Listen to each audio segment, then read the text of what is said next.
আজ পড়া থেকে বাড়ি গিয়ে আমি আমার পরিবারের সাথে কি কি আনন্দ করলাম চলো তোমাদের সাথে একটু শেয়ার করি। হ্যালো এভরিওয়ান, আমি নিশিতা, নাম তো শুনেছো। তো তোমরা সবাই কেমন আছো? আশা করছি ভালোই আছো। তো আজ বিকেলে আমার কম্পিউটার পড়া ছিল, তো আজ ছিল আমার থিওরি ক্লাস, তো সেই জন্য আমি চলে গেছিলাম। তো আজ আমি একা একাই গেছিলাম, কারণ আমার বান্ধবীরা কেউ যায়নি। ওখানে যাওয়া মাত্রই গিয়ে দেখি আমার বান্ধবীরা অনেকেই এসেছে, আবার অনেকেই আসেনি। তো গিয়ে দেখি যে সেই কুকুরটা ওখানে শুয়ে আছে। তো তারপরে আমাদের থিওরি ক্লাসে চলে গেলাম। তো যাওয়া মাত্রই তো আমাদের ক্লাস শুরু হয়ে গেছিলো, দেখো বোর্ডে লিখে দিয়েছে, তো সেগুলোই লিখতে হবে আর কি। আর আজ যেহেতু আমার বান্ধবীরা কেউ আসেনি, তো সেই জন্য আমাকে একা একাই বসে বসে গল্প করতে হচ্ছিলো। তো একা একাই ফোন দেখছিলাম। তো তারপরে বাইরে বেরিয়ে দেখি হালকা হালকা মানে বৃষ্টি হচ্ছিলো, মেঘ হয়েছিল। তো তারপরে এদিকে দেখো এরা দুজন ওখানে শুয়ে আছে, আর মেঘ হওয়ার পরে না এরকম আকাশটাও হয়ে গেছিলো। তো তারপরে ওখানে কিছুক্ষণ দাঁড়িয়ে বেরিয়ে পড়েছিলাম বাড়ি যাওয়ার জন্য। যখন আমি বেরিয়েছিলাম তখন অতটাও অন্ধকার হয়নি, তো তারপরেই দেখি পুরো অন্ধকার হয়ে গেছে বাড়ি আসতে আসতে। আমার একটা দিদি বলেছিল যে তার জন্য কিছু ফুচকা আনতে, তো আমি তার জন্য ফুচকা আনার সময় ভাবলাম যে ওর জন্য শুধু ফুচকা আনবো, তো বাড়ির জন্য একটু ফুচকা নিয়ে যাই।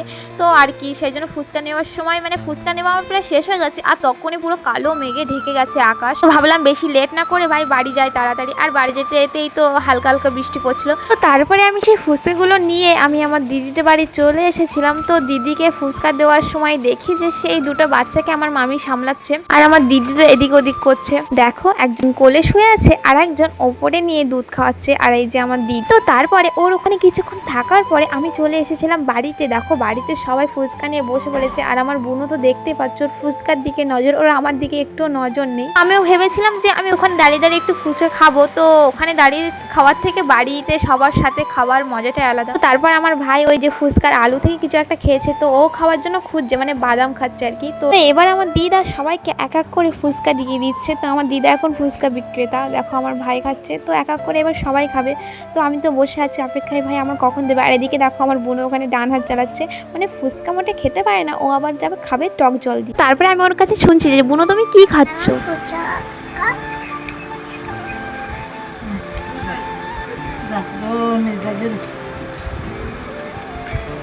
তো ভাই বোনেদের ফুচকা খাওয়ার পালা শেষ, তো এবার খাবে বড়রা। তো দেখো আমার বড় মামা অলরেডি খাচ্ছে, আর এদিকে দেখো আমার মাও খাচ্ছে। তো অনেকদিন পরে আমি ফুচকা নিয়ে এসেছি, তো সেই জন্য আর কি সবাই মিলে দেখো হামলা করেছে। তো একসাথে খাওয়ার মজাটাই আলাদা, যারা একসাথে খায় তারাই বলছে এইরকম পরিবারে একসাথে জয়েন্ট পরিবারের মজাটা কেমন। তো অনেক সাধনার পরে দেখো আমার মানে ফুচকা দিল, তো আমাকে দুটো দিচ্ছে। আমি বলছি মাত্র দুটো, বলছে কি এটা তুই গুনে খা, এবার কটা খাবি। তো আর কি সবাই মিলে মজা করে দুটোই খেয়েছি, মানে অনেকটা খেয়েছি। আর এদিকে দেখো আমার বোনও আবার ফুচকা নিয়ে দৌড়াচ্ছে, এ তো খেয়েছে 3টে 4টে খেয়েছে অলরেডি। তো তারপর ফুচকা খাওয়ার পালা শেষ, এবার আমাদের দিয়ে দিচ্ছে চানাচুর। তো চানাচুর খাওয়ার পালাও শেষ হয়ে যাচ্ছে, এবার সবাইকে একে একে দেবে চানাচুর। এদিকে দেখো ফুচকার আলুগুলো খেতে পারিনি বলে আমাকে দিয়ে দিয়েছে। তো তারপরে উত্তম দিচ্ছে এই দুটো, আর দুটো দাও, আর দুটো দেয়া, এই দুটো দে, বাদাম দাও দুটো। বাদাম খেয়ে না, আমার বাদাম দেবে এখন। তুই যেত দাও সামনা বিয়ার কথা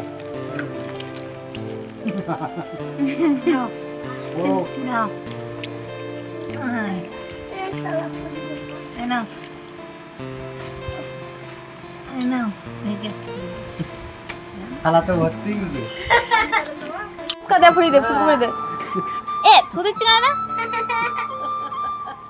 আর আজ তোমরা সন্ধ্যাবেলা কী কী টিফিন করলে জানিও কমেন্টে অবশ্যই। তো আজ এই পর্যন্ত, দেখা হচ্ছে পরবর্তী ভিডিওতে। আর ভিডিওটা ভালো লাগলে প্লিজ সাপোর্ট করো আমাকে। টাটা।